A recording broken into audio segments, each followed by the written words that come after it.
ನಮ್ಮ ಪ್ರದೀಪ್ ಈಶ್ವರ್ಗೆ ಈ ಸಲ ಸಚಿವ ಸಂಪುಟದಲ್ಲಿ ಮಿನಿಸ್ಟರ್ ಆಗಿ ನೀವೆಲ್ಲ ಆಶೀರ್ವಾದ ಮಾಡಬೇಕು. ನಾವು ಹೈಕಮಾಂಡ್ ಅಲ್ಲಿ ಒತ್ತಡ ಹೇಳ್ತಾ ಇದೀವಿ. ಅಹಿಂದ ವರ್ಗದವರಿಗೆ ಈ ಸಲ ಅವರಿಗೆ ಒಂದು ಸಚಿವ ಸ್ಥಾನವನ್ನ ಅವ್ರಿಗೆ ಕೊಡಬೇಕಂತ ಹೇಳ್ಬಿಟ್ಟು ನಾವು ಹೈಕಮಾಂಡ್ ಮೇಲೆ ನಮ್ಮೆಲ್ಲ ಜನಾಂಗದ ಪರವಾಗಿ ಒತ್ತಡ ಹಾಕ್ತಾ ಇದೀವಿ ಸರ್. ಇಡೀ ಜನಾಂಗ ನಿಮ್ಮ ಜೊತೆಯಲ್ಲಿ ನಾವಿರ್ತೇವೆ.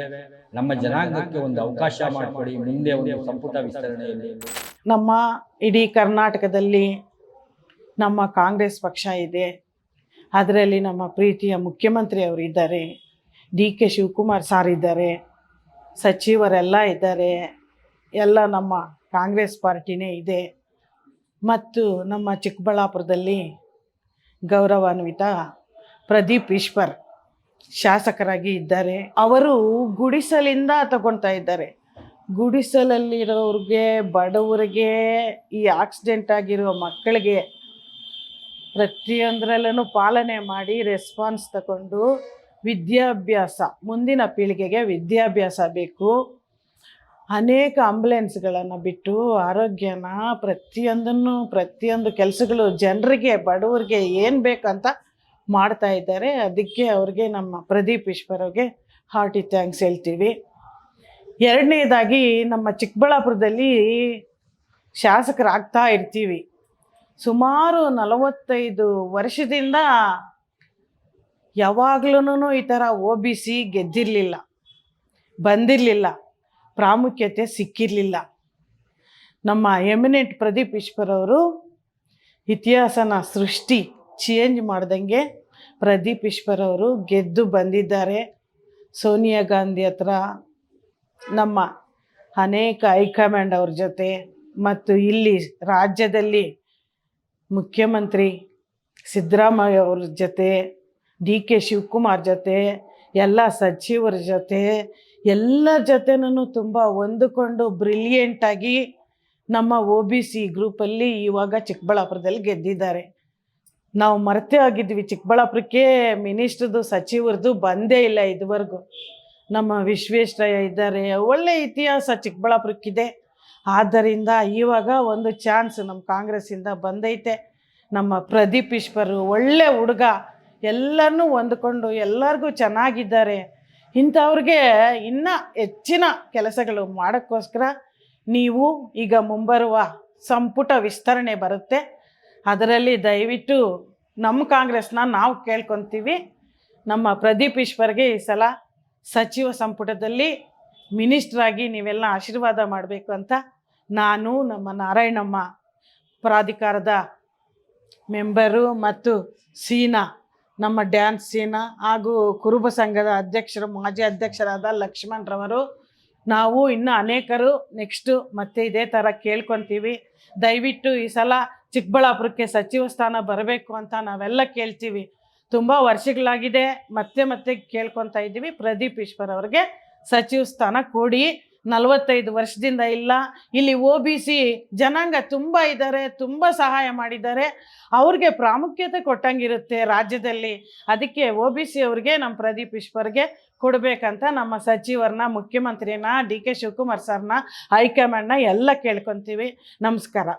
ಸಂಪುಟ ಹತ್ತಿರದಲ್ಲೇ ಇವಾಗ ವಿಸ್ತರಣೆ ಆಗುವಂಥ ಸಂಭವ ಉದ್ಭವ ಆಗ್ತಾ ಇದೆ. ಚಿಕ್ಕಬಳ್ಳಾಪುರದಲ್ಲಿ ನಾನು 94ರಲ್ಲಿ MLA ನಿಂತು ಸೋತಾಗ ನನಗೆ ಕಂಡಂಗೆ C ವೆಂಕಟರಪ್ಪ ಅವ್ರಿಗೆ ಒಂದ್ಸಲ ಅವರು MLA ಆದಾಗ ಅವ್ರ ಪರವಾಗಿ ಮಿನಿಸ್ಟ್ರಿಗಿರಿ ಕೇಳೋಕ್ಕೆ ನಾವು ಇವ್ರ ಹತ್ರಕ್ಕೆ ಹೋಗಿದ್ವಿ. ಯಾರ ಹತ್ರ? ವೀರಪ್ಪ ಮೊಯ್ಲಿ ಅವರು CM ಆಗಿದ್ದಾಗ. ಅಲ್ಲಿಂದ ಇಲ್ಲಿವರೆಗೂ ಕೂಡ ಅಹಿಂದ ವರ್ಗದಲ್ಲಿ ಆಗಿರ್ತಕ್ಕಂಥ MLAಗೂ ಕೂಡ ಒಂದು ಸಚಿವ ಸ್ಥಾನ ಇದುವರೆಗೂ ಚಿಕ್ಕಬಳ್ಳಾಪುರಕ್ಕೆ ನೀಡಿಲ್ಲ. ರಿಸರ್ವ್ ಕಾನ್ಸ್ಟಿಟ್ಯೂನ್ಸಿ ಬಂದಾಗ ಮಾಜಿ ಸಚಿವರು ದಿವಂಗತ ರೇಣುಕಾ ರಾಜೇಂದ್ರನವ್ರಿಗೆ ಕೊಟ್ಟಿದ್ರು. ಆ ತದನಂತರ ಬೇರೆ ಯಾರಿಗೂ ಕೂಡ ನಮ್ಮ ಚಿಕ್ಕಬಳ್ಳಾಪುರ ಕ್ಷೇತ್ರದಲ್ಲಿ ಸಚಿವ ಸ್ಥಾನ ಕೊಟ್ಟಿಲ್ಲ. ಈಗ ನಮ್ಮ ಜನಪ್ರಿಯ ಶಾಸಕರಾದಂಥ ಪ್ರದೀಪ್ ಈಶ್ವರ್ ಅವರು ಕೂಡ ಒಳ್ಳೆ ಯುವ ಉತ್ಸಾಹಿ. ಇವಾಗ ಅವರ ಅನೇಕ ಒಂದು ಕಾರ್ಯಕ್ರಮಗಳನ್ನು ಇವತ್ತು ಚಿಕ್ಕಬಳ್ಳಾಪುರದಲ್ಲಿ ಇಡೀ ಕರ್ನಾಟಕ ರಾಜ್ಯದಲ್ಲೇ ಇಲ್ಲದೆ ಇರತಕ್ಕಂಥ ಮಾದರಿಯಾಗಿ ಇವತ್ತು ಒಂದು ಕಾರ್ಯಕ್ರಮಗಳನ್ನ ರೂಪಿಸ್ತಾ ಇದ್ದಾರೆ. ಅದು ಎಂಥ ಕಾರ್ಯಕ್ರಮ ಅಂತಂದ್ರೆ, ಇವತ್ತೊಂದು ಹಿಂದಿನ ಕಾಲದಲ್ಲಿ ಮೊದಲು ಹೇಳ್ತಾ ಇದ್ರು ಏನು ಅಂತಂದ್ರೆ ಮನೆಗೂ ಭೇಟಿ ತರ. ಈಗ ಅದೇ ಒಂದು ಪುನರುಚ್ಚಾರಣೆ ಮಾಡ್ಕೊಂಡು ಇವಾಗ ಪ್ರದೀಪ್ ಈಶ್ವರ್ ಅವರು ಪ್ರತಿ 32 ಡಿಪಾರ್ಟ್ಮೆಂಟ್ ಏನಿದೆ ಇಲಾಖೆವಾರು ಎಲ್ಲಾರನ್ನೂ ಆಯಾ ಒಂದು ವಿಲೇಜ್ಗೆ ಕರ್ಕೊಂಡೋಗಿ ಅಲ್ಲೇ ಆ ಸ್ಥಳದಲ್ಲೇ ಯಾರಿಗೇನು ಚಿಕ್ಕ ಮಕ್ಕಳಿಂದ ಹಿಡಿದು ದೊಡ್ಡವರು ಮುದುಕಿರು ಕೂಡ ಒಬ್ಬ MLA ನೋಡ್ಬೇಕಂತ ಒಂದು ಆಸೆ ಇದ್ದಾಗ ಅವರು ಟೌನ್ಗೆ ಬರೋಕ್ಕಾಗಲ್ಲ, ತಾನು ಹುಡ್ಕೊಂಡು ಬರೋಕ್ಕಾಗಲ್ಲ ಅಂತ ಹೇಳ್ಬಿಟ್ಟು ತಾನೇ ಒಂದು ವೋಟರ್ಸ್ ಕೊಟ್ಟಿರ್ತಕ್ಕಂಥವ್ರ ಕಡೆನೇ ಹುಡ್ಕೊಂಡೋಗಿ ಅಲ್ಲಿ ಆ ಸಾಧ್ಯವಾದಷ್ಟು ಅಲ್ಲಿ ಆಗೋವಂಥ ಕೆಲಸಗಳೇನಿದ್ರು ಅಲ್ಲೇ ಪರಿಹರಿಸ್ತಾ ಇದ್ದಾರೆ. ಆಗದೇ ಇರೋದಕ್ಕೆ ಕಾಲಾವಕಾಶವನ್ನ ಅವರು ಕಲ್ಪಿಸ್ತಾ ಇದ್ದಾರೆ. ಇದು ಪ್ರತಿಯೊಬ್ಬರಿಗೂ ಇವಾಗ ಚಿಕ್ಕಬಳ್ಳಾಪುರ ಕ್ಷೇತ್ರದ ಜನತೆಗೆ ಒಂದು ಅಚ್ಚುಮೆಚ್ಚಿನ ಒಂದು ಕಾರ್ಯಕ್ರಮ. ಇದು ನಾಳೆ ಇದು ಕರ್ನಾಟಕ ರಾಜ್ಯ ಅಂತ ಕೂಡ ಇದು ಈ ಒಂದು ಕಾನ್ಸೆಪ್ಟ್ ಮಾದರಿಯಾಗಿ ಹೊರಮಬಹುದು ನಾಳೆ, ಇವತ್ತಲ್ಲ ನಾಳೆ. ಆ ಒಂದು ಕೊಡುಗೆಯನ್ನ ಕೊಡ್ತಕ್ಕಂಥ ಪ್ರದೀಪ್ ಈಶ್ವರ್ ಇವಾಗ ಎಷ್ಟೋ ಜನ ಕೊರೋನಾ ಕಾಲದಲ್ಲಿ ಎಷ್ಟೋ ಜನ ಪ್ರಾಣಗಳು ಕಳ್ಕೊಂಡ್ರು. ಯಾಕೆ ಕಳ್ಕೊಂಡ್ರು ಅಂದ್ರೆ ಅವ್ರಿಗೆ ಸರಿಯಾದ ಒಂದು ವ್ಯವಸ್ಥಿತವಾದ ಚಿಕಿತ್ಸೆ, ಇವತ್ತು ಆಮೇಲೆ ಆಂಬುಲೆನ್ಸ್ ಅಲ್ಲಿ ಸರಿಯಾದ ವೆಂಟಿಲೇಟ್ ಮಿಷಿನ್ ಇಲ್ಲದೆ ಇರೋದಕ್ಕೆ ಎಷ್ಟೋ ಜನ ಪ್ರಾಣ ಕಳ್ಕೊಂಡಂತ ಸಂದರ್ಭಗಳು ಕೂಡ ನಾವು ಇತ್ತೀಚೆಗೆ ನೋಡಿದೀವಿ. ಅಂತದ್ರಲ್ಲಿ ಇವತ್ತು 10 ಆಂಬುಲೆನ್ಸು, ಅಮ್ಮ ಆಂಬುಲೆನ್ಸ್ ಅವ್ರ ತಾಯಿ ಒಂದು ಹೆಸರಿನ ಮೇಲೆ, ಅವ್ರ ತಾಯಿ ಏನು ಅಕಾಲ ಮರಣ ಹೊಂದಿದ್ರು ಅದು ಯಾರಿಗೆ ಅದು ಬೇಕಾಗಿಲ್ಲ, ಯಾರೂ ಆ ಥರ ಪ್ರಾಣ ಕಳ್ಕೋಬಾರ್ದು ಅನ್ನೋ ಒಂದೇ ಉದ್ದೇಶದಿಂದ ಅವರು 10 ಆಂಬುಲೆನ್ಸು ಅಮ್ಮ ಅವ್ರ ಹೆಸರಲ್ಲಿ ಬಿಟ್ಟರು. ಮತ್ತೆ ಇತ್ತೀಚೆಗೆ ವೆಂಟಿಲೇಟರ್ ಇರ್ತಕ್ಕಂಥ ಅಪಘಾತ ಆದ ಸನ್ನಿವೇಶದಲ್ಲಿ ಅವರಿಗೆ ಒಂದು ಸೂಕ್ತವಾದ ಚಿಕಿತ್ಸೆ ದೊರೀಬೇಕು ಅಂತ ಹೇಳ್ಬಿಟ್ಟು ಒಂದು 5 ಹೈಟೆಕ್ ಆಂಬುಲೆನ್ಸ್ಗಳು ಅವರ ಒಂದು ಸ್ವಂತ ಅನುದಾನದಲ್ಲಿ ಬಿಟ್ಟಿದ್ದಾರೆ.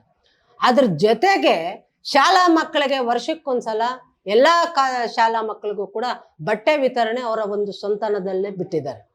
ಆಮೇಲೆ ಇತ್ತೀಚಿನ ಪ್ರತಿ ಹಳ್ಳಿಗೂ ಕೂಡ ಅವರು ಹೋದಾಗ, ಇಲಾಖಾವಾರು ಹೋದಾಗ ಪ್ರತಿ ಹಳ್ಳಿಗೂ ಕೂಡ ಮೊದಲು ನಾನು ನನಗೆ ವೋಟಿಂಗ್ ಪವರ್ ಬಂದಾಗ್ಲಿಂದ ಯಾರು ಕೂಡ ಗೆದ್ದಿರ್ತಕ್ಕಂಥ ಯಾರ ರಾಜಕಾರಣಿ ಕೂಡ ಕಾಲೋನಿಗಳಿಗೆ ಹೆಜ್ಜೆ ಇಡ್ತಾ ಇರಲಿಲ್ಲ. ಯಾಕೆ ಇಡ್ತಾ ಇರಲಿಲ್ಲ ಅಂದ್ರೆ ಅವ್ರೊಂಥರ ಸ್ಲಮ್ಮು ಜನ, ಅವ್ರಿಗೆ ನಾಗರಿಕತೆ ಗೊತ್ತಿರಲ್ಲ, ಆ ನಾಗರಿಕತೆ ಗೊತ್ತಿಲ್ಲದೆ ಇರೋ ಕಡೆ ನಾವು ಹೋಗ್ಬಾರ್ದು ಅನ್ನೋ ಒಂದು ಉದ್ದೇಶನ ಅಥವಾ ಬೇರೆ ಏನೋ ಇಡ್ತಾ ಇರಲ್ಲ. ಆದ್ರೆ ಇವರು ಅಂಬೇಡ್ಕರ್ ಒಂದು ಸಿದ್ಧಾಂತವನ್ನ ಪಾಲನೆ ಮಾಡಿಕೊಂಡು ಇವತ್ತು ಪ್ರತಿ ಹಳ್ಳಿಗೂ ಹೋದ ತಕ್ಷಣ ಎಲ್ಲಿ ಬಡವರು ಇರ್ತಾರೆ, ಎಲ್ಲಿ ಸ್ಲಮ್ಗಳಿರ್ತದೆ, ಎಲ್ಲಿ ಅನಾಹುತ ಇರ್ತದೆ ಅಲ್ಲಿಗೆ ಫಸ್ಟ್ ವಿಸಿಟ್ ಕೊಟ್ಟು ಅವ್ರ ಹತ್ರಲ್ಲಿ ಕೂತು ಮಾತುಕತೆಯಲ್ಲಿ ಸಮಾಲೋಚನೆ ಮಾಡ್ತಾರೆ. ಇದು ಅವರ ಫಸ್ಟ್ನೇ ಒಂದು ಅಭಿವೃದ್ಧಿ ಅಂತ ಹೇಳ್ಬೇಕು. ಈ ತರ ಒಂದು ಅಭಿವೃದ್ಧಿ, ಆಮೇಲೆ ಎಜುಕೇಶನ್ಗೆ, ವಿದ್ಯಾಭ್ಯಾಸಕ್ಕೆ ಹೆಚ್ಚಿನ ಒಂದು ಪ್ರೋತ್ಸಾಹವನ್ನ ಅವರು ಕೊಡ್ತಾ ಇದ್ದಾರೆ. ಪ್ರತಿಯೊಂದು ಏನು ಇಲ್ಲಿ ಜಾತಿ ಭೇದ ಅನ್ನೋದಿಲ್ಲ, ಪಕ್ಷಿ ಭೇದ ಇಲ್ಲ, ಪ್ರತಿಯೊಬ್ಬ ವಿದ್ಯಾರ್ಥಿಗೂ ಕೂಡ ಅವ್ರದೇ ಆದಂತ ಒಂದು ಕೊಡುಗೆ ಇವತ್ತು ವಿದ್ಯಾರ್ಥಿ ಒಂದು ಶಿಕ್ಷಣ ಕ್ಷೇತ್ರಕ್ಕೆ ಕೊಡ್ತಾ ಇದ್ದಾರೆ. ಅದ್ರ ಜೊತೆಗೆ ಆರೋಗ್ಯ ಕ್ಷೇತ್ರಕ್ಕೂ ಕೂಡ ಅವರು ಹೆಚ್ಚಿನ ಒಂದು ಕಾಳಜಿ ವಹಿಸ್ತಾ ಇರೋದ್ರಿಂದ ಈಗ ಸಂಪುಟ ಏನು ವಿಸ್ತರಣೆ ಆಗುತ್ತೆ, ಆ ಒಂದು ಸಂಪುಟ ವಿಸ್ತರಣೆಯಲ್ಲಿ ಇದುವರೆಗೂ ಚಿಕ್ಕಬಳ್ಳಾಪುರಗೆ ರಿಸರ್ವೇಶನ್ ನಲ್ಲಿ ಬಿಟ್ರೆ ಅಹಿಂದ ವರ್ಗದಲ್ಲಿ ಗೆದ್ದಿರ್ತಕ್ಕಂಥ ಯಾರಿಗೇ ಆಗ್ಲಿ ರಿಸರ್ವೇಶನ್ ನಲ್ಲಿ ಬಿಟ್ಟು ಯಾರಿಗೇ ಆಗ್ಲಿ ಇದುವರೆಗೂ ಸಂಪುಟದಲ್ಲಿ ಒಂದು ಅವಕಾಶ ಮಾಡಿಲ್ಲ. ಅದರಿಂದ ಯುವ ಉತ್ಸಾಹಿ ಇಷ್ಟೆಲ್ಲ ಮಾದರಿಯಾಗಿ ಎಲ್ಲ ಒಂದು ಜನರ ಒಂದು ಕಷ್ಟ ಸುಖಕ್ಕೆ ನೆರವಾಗಿ ಎಲ್ಲರೂ ಒಂದು ಗಣನೆಗೆ ತಗೊಂಡು ಇವತ್ತು ಇವಾಗ ನಾಮಿನಿಗಳು ಪ್ರತಿಯೊಂದು ಜಾತಿ ಜನಾಂಗದವ್ರಿಗೂ ಕೂಡ ನಾಮಿನೇಗಳಲ್ಲಿ ಅವ್ರಿಗೆ ಅವಕಾಶ ಮಾಡಿಕೊಟ್ಟಿದ್ದಾರೆ. ಅದರಲ್ಲಿ ಎರಡನೇ ಮಾತಿಲ್ಲ, ಇನ್ನ ಮಾಡೋಂಥ ಇದೆ. ಆಮೇಲೆ ವಿಶೇಷವಾಗಿ ಹೆಣ್ಣು ಮಕ್ಕಳಿಗೆ ಹೆಚ್ಚಿನ ಒಂದು ಪ್ರೋತ್ಸಾಹವನ್ನ ಕೊಡ್ತಾ ಇದ್ದಾರೆ. ಇವತ್ತು ಪ್ರತಿ ಮೀಟಿಂಗ್ ಅಲ್ಲೂ ಇವತ್ತು 10-20 ಜನ ಹೆಣ್ಮಕ್ಳು ಇವತ್ತು ಆಚೆ ಬರ್ತಾ ಇದ್ದಾರೆ ಅಂತಂದ್ರೆ ಅವರ ಒಂದು ತೋರಿಸಿರ್ತಕ್ಕಂಥ ಒಂದು ಕೊಡುಗೆ. ಅದರಿಂದ ಅವ್ರಿಗೆ ಹೆಚ್ಚಿನ ಒಂದು ಸೇವೆಗೆ ಇನ್ನ ಅವಕಾಶ ಮಾಡಿಕೊಡ್ಬೇಕಂತ ಹೇಳ್ಬಿಟ್ಟು ನಾವು ಹೈಕಮಾಂಡ್ ಅಲ್ಲಿ ಒತ್ತಡ ಹೇಳ್ತಾ ಇದೀವಿ. ಅಹಿಂದ ವರ್ಗದವರಿಗೆ ಈ ಸಲ ಅವ್ರಿಗೆ ಒಂದು ಸಚಿವ ಸ್ಥಾನವನ್ನ ಅವ್ರಿಗೆ ಕೊಡ್ಬೇಕಂತ ಹೇಳ್ಬಿಟ್ಟು ನಾವು ಹೈಕಮಾಂಡ್ ಮೇಲೆ ನಮ್ಮೆಲ್ಲ ಜನಾಂಗದ ಪರವಾಗಿ ಒತ್ತಡ ಹಾಕ್ತಾ ಇದೀವಿ ಸರ್. ನಾನು ಮಾನ್ಯ ಮುಖ್ಯಮಂತ್ರಿಗಳಾದಂತಹ ಸಿದ್ದರಾಮಯ್ಯನವರ ಪಾದಗಳಿಗೆ ನಮಸ್ಕರಿಸುತ್ತಾ ಹಾಗೂ DK ಶಿವಕುಮಾರ್ ಅವರ ಪಾದಗಳಿಗೆ ನಮಸ್ಕರಿಸುತ್ತಾ, ಏನು ತಾವು ಇಡೀ ರಾಜ್ಯದಲ್ಲಿ ಸಮಾನತೆಯನ್ನು ಕಾಪಾಡಿಕೊಂಡು ಹೋಗ್ತಾ ಇದ್ದೀರೋ ಅದೇ ಒಂದು ದಿಸೆಯಲ್ಲಿ ನಮ್ಮ ಸಮಾಜ ಬಲಿಜಿಗ ಜನಾಂಗ ಸುಮಾರು 38ರಿಂದ 40 ಲಕ್ಷ ಜನ ರಾಜ್ಯದಲ್ಲಿದ್ದೇವೆ. ನಮ್ಮ ಒಕ್ಕರಳಷ್ಟೇ ಇಡೀ ರಾಜ್ಯದಲ್ಲಿ ಏಕೈಕ ಬಲಿಜ ಜನಾಂಗದ ಪರವಾಗಿ ಒಬ್ಬ ಶಾಸಕರು ಜನರಿಂದ ಆಯ್ಕೆಯಾಗಿ ಬಂದಂಥವರು ಪ್ರದೀಪ್ ಈಶ್ವರ್ ಅವರು. ಇಡೀ ರಾಜ್ಯಕ್ಕೆ ಮನಮಾತಾಗಿದ್ದಾರೆ. ಏನು ಅವರು ಬಂದ ತಕ್ಷಣ ಇಡೀ ರಾಜ್ಯಾದ್ಯಂತ ಸಂಘಟನೆ ಮಾಡ್ತಾ ಇದ್ದಾರೆ. ಇಡೀ ಜನಾಂಗ ಇವತ್ತು ಕಾಂಗ್ರೆಸ್ ಪರವಾಗಿ ಬರ್ತಾ ಇದೆ ಅವರ ಮುಖೇನ. ಆ ದಿಸೆಯಲ್ಲಿ ಇಡೀ ರಾಜ್ಯದ ಎಲ್ಲರ ಕೂಗೊಂದೆ. ನಮ್ಮ ಜನಾಂಗದ ಪರವಾಗಿ ನಾನು ನಿಮ್ಮಲ್ಲಿ ಕೇಳ್ಕೊಳ್ಳೋದಿಷ್ಟೇ, ಏಕೈಕ ಶಾಸಕರಿರೋದು ನಮ್ಮ ಜನಾಂಗದಲ್ಲಿ, ಜನರಿಂದ ಆಯ್ಕೆಯಾಗಿ ಬಂದಂಥವರು. ಸುಮಾರು 40 ವರ್ಷಗಳಾಗಿತ್ತು. ಸಿ ವಿ ವೆಂಕಟರಪ್ಪನವರ ತದನಂತರ ಕ್ಷೇತ್ರದಲ್ಲಿ ನಮ್ಮ ಜನಾಂಗದಲ್ಲಿ ಮಾನ್ಯ ಪ್ರದೀಪ್ ಈಶ್ವರ್ ಅವರು ಚಿಕ್ಕಬಳ್ಳಾಪುರದಲ್ಲಿ ಶಾಸಕರಾಗಿರೋದು. ಹಾಗೆ ಏನಿವತ್ತು ನಮ್ಮ ಸಮಾಜ ತುಳಿತಕ್ಕೆ ಒಳಪಟ್ಟಿದೆ. ಇಷ್ಟು ಲಕ್ಷ ಜನ ಇದ್ರೂ ಮೇಲ್ಪಂಥಿಯವರಿಂದ.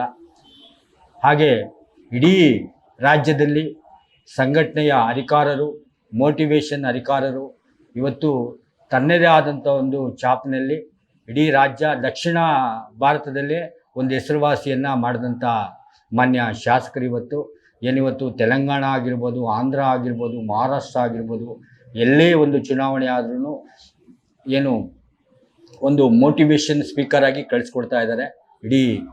ಆ ಒಂದು ದಿಸೆಯಲ್ಲಿ ಇಡೀ ಜನಾಂಗ ನಿಮ್ಮ ಜೊತೆಯಲ್ಲಿ ನಾವಿರ್ತೇವೆ. ನಮ್ಮ ಜನಾಂಗಕ್ಕೆ ಒಂದು ಅವಕಾಶ ಮಾಡಿಕೊಡಿ. ಮುಂದೆ ಒಂದು ಸಂಪುಟ ವಿಸ್ತರಣೆಯಲ್ಲಿ ಪ್ರದೀಪ್ ಈಶ್ವರ್ ಅವರಿಗೆ ಒಂದು ಅವಕಾಶ ಮಾಡಿಕೊಡಿ. ಎಲ್ಲ ಸಮಾಜವನ್ನು ಸಮಾನತೆಯಲ್ಲಿ ಇಟ್ಕೊಂಡು ಹೋಗ್ತಾ ಇದ್ದಾರೆ. ಯಾವುದೇ ಜನಾಂಗಕ್ಕೆ ತೊಂದರೆ ಆಗ್ತಾ ಇಲ್ಲ. ಆ ಒಂದು ದಿಸೆಯಲ್ಲಿ ನಾನು ನಿಮ್ಮಲ್ಲಿ ಕೇಳ್ಕೊಳೋದಿಷ್ಟೇ, ಒಂದು ಸಚಿವ ಸಂಪುಟದಲ್ಲಿ ಆತನಿಗೊಂದು ಸಚಿವ ಸ್ಥಾನ ಕೊಟ್ಟರೆ ನಮ್ಮೆಲ್ಲ ಜನಾಂಗನೂ ನಿಮಗೆ ಋಣಿಯಾಗಿರ್ತೇವೆ. ಒಂದು ಅವಕಾಶ ಮಾಡಿಕೊಡಿ. ನಾನು ಪದೇ ಪದೇ ನಿಮ್ಮಲ್ಲಿ ಕೇಳ್ಕೊಳೋದಿಷ್ಟೇ, ಮಾನ್ಯ ಮುಖ್ಯಮಂತ್ರಿಗಳಾದಂಥ ಸಿದ್ದರಾಮಣ್ಣವರಲ್ಲಿ, ಉಪಮುಖ್ಯಮಂತ್ರಿಗಳಾದಂಥ ಡಿ ಕೆ ಶಿವಕುಮಾರಲ್ಲಿ, ನಿಮ್ಮಿಬ್ಬರಿಗೂ ಚೆನ್ನಾಗಿದ್ದಾರೆ. ನಿಮ್ಮಿಬ್ಬರಿಗೂ ಆತನ ಕೌಶಲ್ಯಗಳು ಗೊತ್ತು, ತನ್ನ ರಾಜಕೀಯದ ಚಾಣುಕ್ಯತೆಗೂ ಆತನಿಗೆ ಗೊತ್ತು, ಯಾವ ರೀತಿ ಮಾಡಬೇಕನ್ನೋದು. ಆ ಒಂದು ಇದರಲ್ಲಿ ಆತಂದೇ ಆದ ಒಂದು ಕಾನ್ಸೆಪ್ಟಲ್ಲಿ ಕಾರ್ಯಕ್ರಮಗಳನ್ನು ಆಯೋಜನೆ ಮಾಡ್ತಾ ಇದ್ದಾರೆ. ಚಿಕ್ಕಬಳ್ಳಾಪುರ ವ್ಯಾಪ್ತಿಯಲ್ಲಿ ತನ್ನ ಏನು 15 ಆಂಬುಲೆನ್ಸ್ ಆಗಿರ್ಬೋದು, ವಿಭಿನ್ನ ರೀತಿಯಲ್ಲಿ ಏನು ಇವತ್ತು ಶಾಲಾ ಮಟ್ಟದಲ್ಲಿ ಒಂದು ಶಾಲೆಗಳಲ್ಲಿ, ಸರ್ಕಾರಿ ಶಾಲೆಗಳಲ್ಲಿ ಹೆಚ್ಚು ಬಡತನ ರೇಖೆಗಿಂತ ಕೆಳಗೆ ಇರುವಂಥ ಮಕ್ಕಳೇ ಅಲ್ಲಿಗೆ ಹೋಗ್ತಾ ಇರೋದು. ಅವರಿಗೆ ಬಟ್ಟೆ ಕೊಡೋದು, ಪುಸ್ತಕ ಕೊಡೋದು, ಆಮೇಲೆ ಸ್ಕಾಲರ್ಶಿಪ್ ಕೊಡೋದು, ಎಲ್ಲ ದಿಸೆಯಲ್ಲಿ ಪ್ರತಿ ಹಳ್ಳಿಗೆ ಹೋಗೋದು, ಕುತ್ಕೊಳೋದು. ಆ ರಸ್ತೆಯಲ್ಲಿ ಯಾವುದೇ ಲೀಡ್ರು ಬೇಕಾಗಿಲ್ಲ ಅನ್ನೋ ಮಟ್ಟಕ್ಕಿಂತ ಬಿಟ್ಟು ಎಲ್ಲ ಜನಾಂಗನೂ ಲೀಡ್ರುಗಳೇ ಅನ್ನೋ ಮಟ್ಟದಲ್ಲಿ ಪ್ರತಿ ಪಕ್ಷಾತೀತವಾಗಿ ಕಾರ್ಯಕ್ರಮಗಳನ್ನು ಆಯೋಜನೆ ಮಾಡ್ಕೊಂಡು ಬಂದು ಇವತ್ತು ಎಲ್ಲ ಏನು ಓಟ್ ಹಾಕೋದಿಕ್ಕೆ ಮಾತ್ರ ರಾಜಕಾರಣ ಅಷ್ಟೇ, ತದನಂತರ ಎಲ್ಲ ಇದೂ ಒಂದೇ ಅನ್ನೋ ದಿಸೆಯಲ್ಲಿ ಇವತ್ತು ಕಾರ್ಯಕ್ರಮಗಳನ್ನು ಆಯೋಜನೆ ಮಾಡ್ತಾ ಇದ್ದಾರೆ. ಆ ಒಂದು ದಿಸೆಯಲ್ಲಿ ನಾನು ನಿಮ್ಮಲ್ಲಿ ಕಳೆಕಳೆಯಿಂದ ಬೇಡ್ಕೊಳ್ಳೋದಿಷ್ಟೇ, ಅದಕ್ಕೊಂದು ಸಚಿವ ಸ್ಥಾನ ಕೊಡಿ. ನಾವೆಲ್ಲರೂ ಋಣಿಯಾಗಿರ್ತೀವಿ.